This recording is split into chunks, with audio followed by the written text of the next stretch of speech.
Coming up on this week's episode of the EV Resource Podcast, Tesla updates Autopilot and adds a use for the in-cabin camera. Infiniti talks plans for their first EV.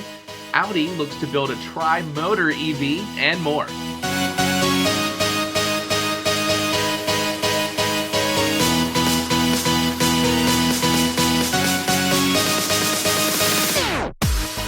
Well, hello friends, and welcome back to the EV Resource Podcast. I'm Zach Hurst, and each week I bring you the latest EV news, information, and answers to your questions about electric vehicles. As always, I want to thank Titan Auto and Tire in Moseley, Virginia for their help with this podcast. Titan is one of the very few independent shops in Virginia that are actually qualified to work on EVs and hybrids, and from hybrids to Hummers, they fix everything. Before we get started with all the news this week, I do have a humble request. One of the goals that I have is to be able to create a custom URL for the EV Resource YouTube channel. And the only requirement I am missing is with the number of subscribers. You need 100 subscribers, which I know doesn't sound like a whole lot. Right now, I'm at a little bit more than 40. So my request would be that you share the YouTube channel with your friends, or if you haven't subscribed yourself to the YouTube channel, please go ahead and do that, and that way I can create a custom URL to be able to direct people to the YouTube channel more effectively. And with that being said, let's get to the news. So the first bit of news I want to bring you this week is about Audi and the e-Tron and e-Tron Sportback SUV models. Back in February, Electrek had reported that Audi was developing an S package for the e-Tron and e-Tron Sportback SUVs with a tri-motor powertrain. The three motors, two of which would be located in the back, together would have an output of 370 kilowatts, or just a little bit more than 500 horsepower. But because of the gearing, it would result in 717 pound-feet of torque and achieve an acceleration from 0 to 100 kilometers per hour in 4.5 seconds. However, as some videos from the Automotive Mike YouTube channel this week are showing, acceleration is not where the e-Tron S is going to shine. The three motors have an intelligent drive control that deliver impressive electronic torque vectoring, resulting in some very safe and dynamic handling. The advantage of this system is that the rear axle has fully variable torque vectoring, allowing the e-Tron S to provide power to the rear wheels independently of each other to push through the corners. Now, I will provide a link in the show notes to the YouTube video so that everybody who's listening to the audio-only version of the podcast, you guys can then go and check out this video. It is not often that we're going to see an SUV perform at this level. It is definitely some very impressive handling for a vehicle of that size. Now, Audi has claimed that they are going to be the first manufacturer to produce an electric vehicle with a tri-motor configuration, but they haven't elaborated on what the timing of that release is going to be. They are going to have to release the tri-motor S package on these vehicles soon, though, because we are expecting Tesla to release their very own tri-motor configuration in the Model S Plaid later this year. And Tesla and Audi aren't the only ones that are working on powertrain configurations with more than two motors. 3 and 4 electric motor configurations are expected to become the new benchmark for performance vehicles in the coming years, with many vehicle programs in the works. Now moving on, Infiniti, Nissan's performance and luxury brand, has been hit fairly hard by the coronavirus pandemic, and it's been forced to drop several planned models in order to be prevented from losing money. But at the same time, new models are going to be added to their range, even electrified ones, and it seems that all of the models are going to be performance-oriented, according to Inside EVs. Now, they say, according to a report published on Automotive News, which interviewed Infiniti's chairman, who confirmed plans to introduce one pure EV as well as a gas-powered EV. Now, of course, the former seems pretty straightforward. The gas-powered EV, on the other hand, seems to be a bit of a contradiction of terms. It will apparently be a performance-oriented electric vehicle that will have a rather small battery pack and will rely on a gasoline engine to run continually in order to produce power. They plan on branding it Epower, suggesting that it's going to be similar to other models sold by parent company Nissan under the same moniker.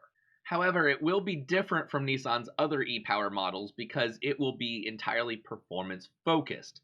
Now, we don't know exactly how quick this new model will be, but this information, along with the model's name, should be disclosed within the next few months. There will also be a sporty, pure EV model as well. And aside from knowing that these models are coming, Infiniti hasn't been very forthcoming with much more information as of yet. Now, one thing I want to do is take a minute to explain a little bit more about how Nissan's e-Power system works, because the idea of a gas-powered EV is somewhat of a contradiction. Technically, by definition, an EV is a vehicle where the wheels are driven by an electric motor directly. That's why a gasoline-electric hybrid like the Prius isn't considered to be an EV in of itself, because the gasoline engine is directly connected to the drivetrain and therefore driving the wheels.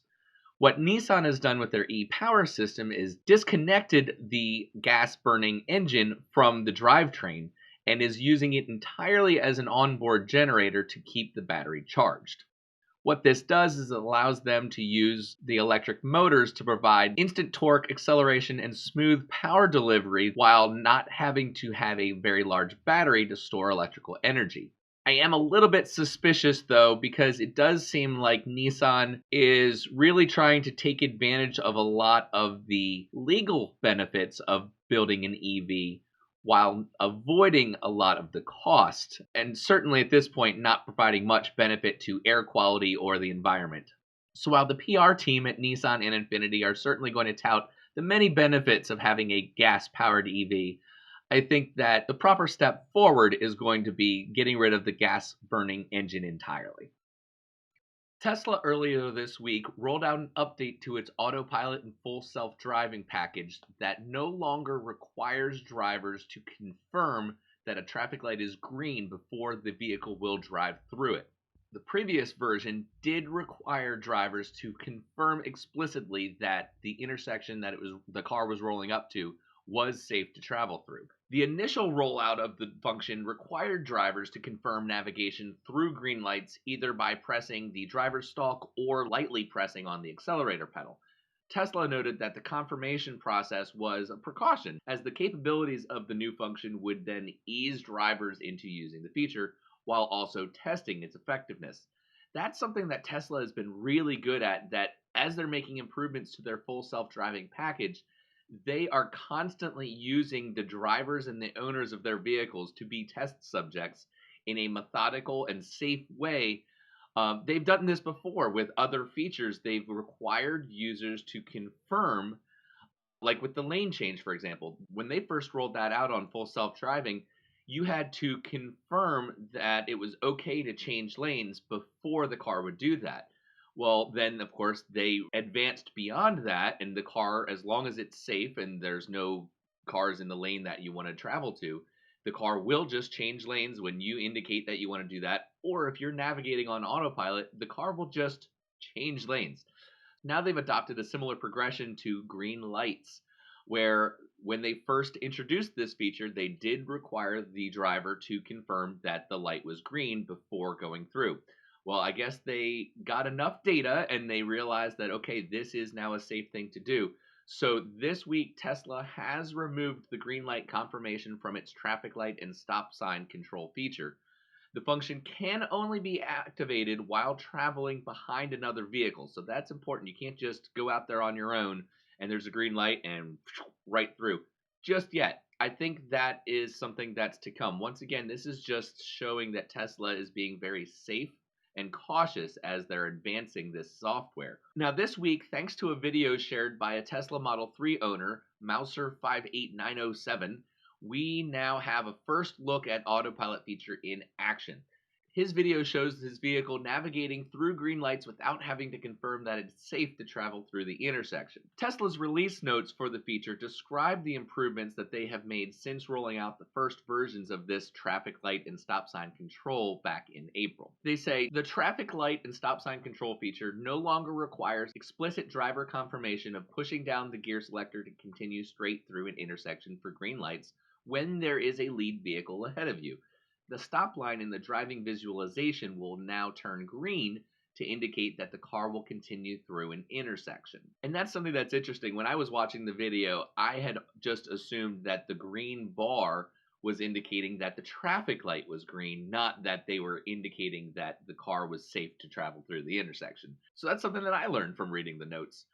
They continue by saying, please continue to pay attention and be ready to take immediate action, including braking, because this feature may not stop for all traffic controls.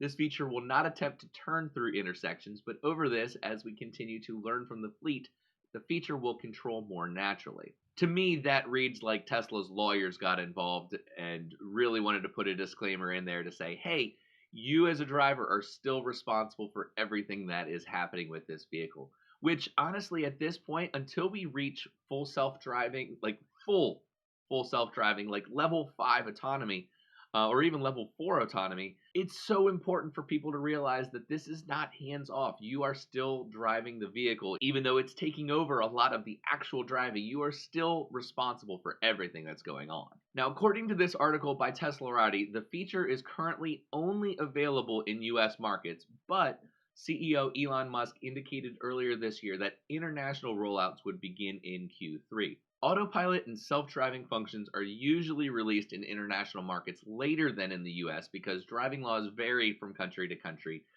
Now, Elon had explicitly stated that getting the software right was a priority, and he said very important to make sure that this is done right.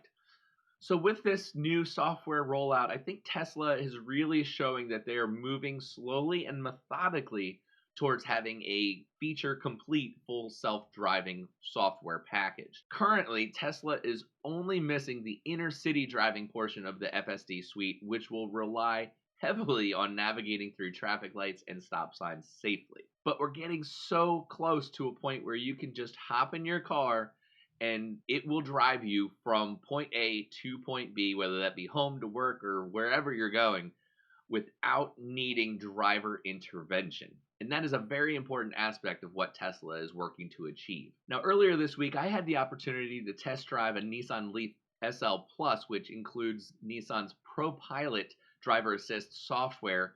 And I have to say that in comparison to Tesla's Autopilot, it is years behind.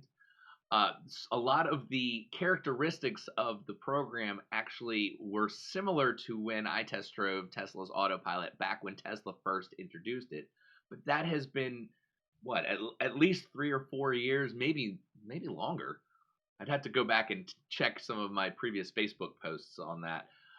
But Tesla over and over is showing how far advanced they are when compared to the rest of the traditional auto manufacturers. A lot of people have said that Tesla is going to not reach full self-driving before other companies like Waymo or GM's Super Cruise, but I think that this just shows that when you have millions of vehicles on the road that can be test vehicles for you, even running test software in the background where it's not even an active feature, I think that's putting Tesla far ahead of the competition and actually works to accelerate that gap.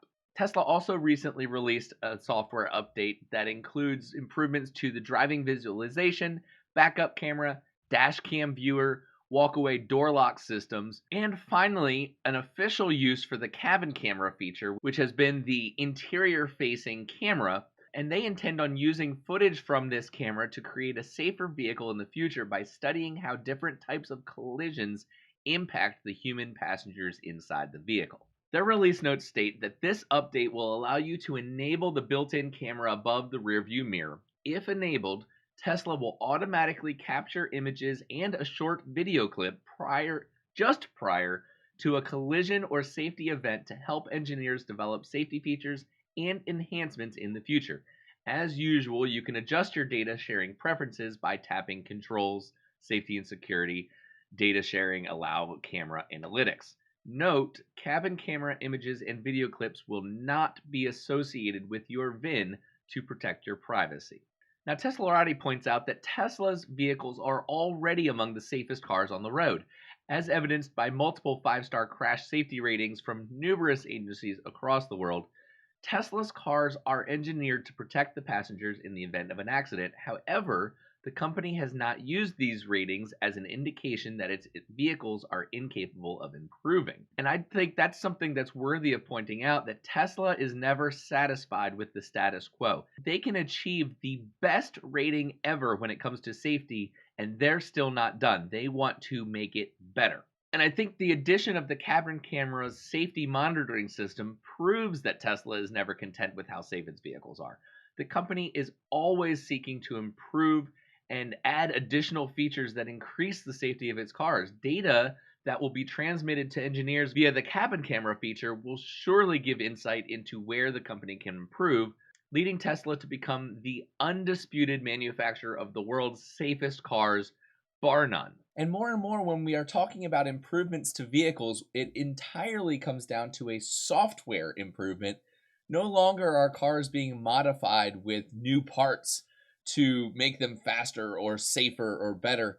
Now, of course, that is happening on the development side, but it's just not something that we're talking about anymore. And to that point, Electrek reported earlier this week that Mercedes and NVIDIA are going to co-develop a software and hardware system for Mercedes vehicles to use for full self-driving themselves, with the expected timeline being cars hitting the road in 2024.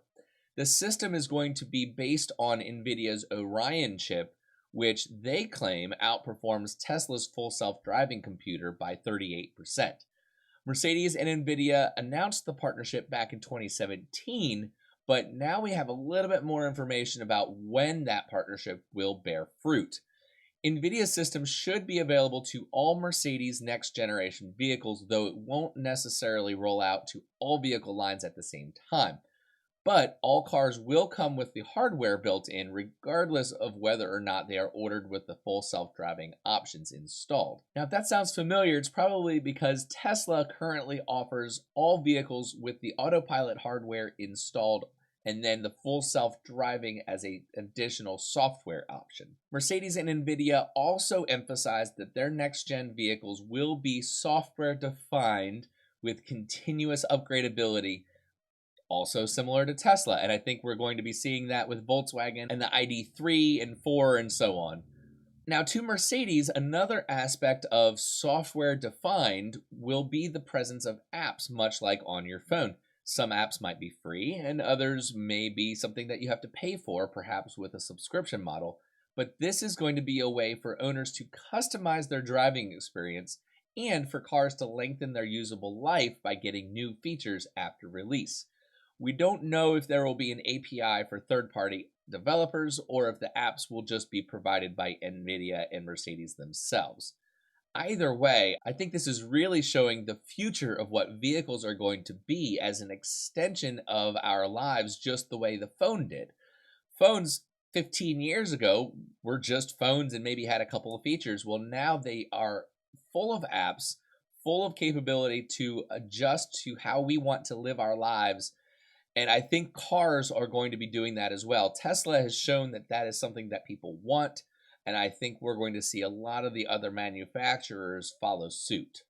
Now, regarding the full self-driving capability of what Mercedes and NVIDIA are putting together, they claim that this will be built on their Drive HEX Orion platform. But honestly, I wouldn't be surprised if it's something that gets upgraded before 2024. When it comes to computers and hardware and even software, things move fast. And honestly, 4 years from now, if they are not improving along the way, things will look really outdated.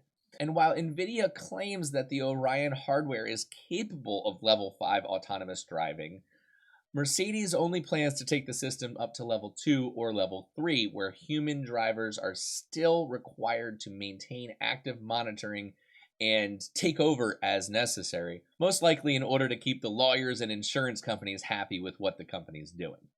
Now on to the world of EV trucks. You could say in the upcoming battle in the electric pickup truck market, very unique features are likely going to be the difference in what attracts a customer to one model or brand versus another. For the Tesla Cybertruck, this is very obviously going to be its design and potentially its capability of being able to float, even though that has not really been announced much more than just tweets by Elon. For the Rivian R1T, that could be the tank turn, premium features, and the overall outdoors camping experience. The adventure experience. I know that Rivian is going after the adventurist. And for the hydrogen fuel cell on the Nikola Badger, not the full electric, but the one that's going to use a hydrogen fuel cell, the very interesting feature that they're talking about is including a built-in drinking water feature. It seems like the CEOs are going to Twitter again, and in a recent post, Nikola Motors CEO Trevor Milton noted that he's been receiving a lot of questions about what could be done with the water coming out of the company's hydrogen-powered vehicles. The CEO noted that most of the fuel cell water could be used for windshield washer fluid, though some of it would be purified to provide the drivers with clean drinking water. He said, quote, "Getting questions about what we do with all the water coming out of our hydrogen trucks. Well, we will use most of it for our windshield washer fluid and then some for pure driver drinking water. Yes, you heard right, we will have a drinking fountain in our truck." Taking the idea even further, Milton invited SodaStream USA to collaborate with Nikola to create a possible built-in soda machine. I gotta laugh at this. This is just... Who would have thought that we'd be talking about this kind of thing for vehicles? It's just insane. Uh, but he wanted to collaborate to provide a possible built-in soda machine for the for the Badger pickup truck and their hydrogen semi-truck, noting that the idea is a bit tricky, but that he was sure engineers could figure out a viable system for the feature. And while this all might seem very insane, Simon Alvarez of Teslarati writes that it should be noted that Toyota, the maker of the Mirai hydrogen fuel cell car, stated in the past that the vehicle's fuel cell water is actually safe to drink, and that they have tested the health impact of the drinking water and found that it was surprising. Toyota claimed that they tested the health impact of the drinking water at a special lab. They said that comparing it to drinking milk, the drainage water from the Mirai has much fewer organic impurities. But they did warn that they don't recommend actually drinking that water, since depending on where the vehicle is driven, there's a chance that organisms like E. coli could end up in the water. But back to Nikola and the Badger, if they are working through a purification system after the water has exited the hydrogen fuel cell, then there is absolutely no reason why they could use that water for drinking. At this point, it of course is entirely speculation, as the Badger pickup truck is not being built yet. Nikola intends to open reservations for their Badger pickup truck tomorrow, June 29th. And then, of course, the vehicle is fully expected to be unveiled at the upcoming Nikola World 2020 event, which is scheduled for December. One way or the other, the fact that we are talking about features of pickup trucks or features of cars instead of having a normal conversation, I think is very telling. We as consumers are not interested in maintaining the boring status quo anymore when it comes to the vehicles we choose to transport us from place to place. We want the vehicle to be as much of an experience as it is a method of transportation. Well, that is all for the news this week. Unfortunately, I did not have anybody submit an EV question this week, so if you have a question about electric vehicles, something that you want to know, whether it's the most simple, the most basic, or even something that gets really complicated, go ahead and submit that via email to hello@ev-resource.com. I love answering questions and helping to educate more people about the greatness that is electric vehicles. Special thank you, as always, to everybody that supports this show, either by listening or sharing it with your friends, and especially those that are supporting on Patreon. Patreon is a website where you can support creators with a small financial contribution to aid in the creation of their work. You can find us there at patreon.com/evresource. That's patreon.com. Give me some feedback. I always invite your feedback. Let me know what you think. If there's anything that you want to see added to the show or anything specifically, I welcome that. You can also email me on that or leave a comment here on the YouTube channel. If you want to listen to any of the previous podcasts, you can find them on the webpage, audio only. under the podcast section or on any of the major podcast platforms. Any reviews that you can give on Apple Podcasts would be greatly appreciated. And I invite you to come say hi on social media. Facebook is always a great place to engage in the conversation around the latest EV news. Thank you very much for being with me, and I'll catch you next week.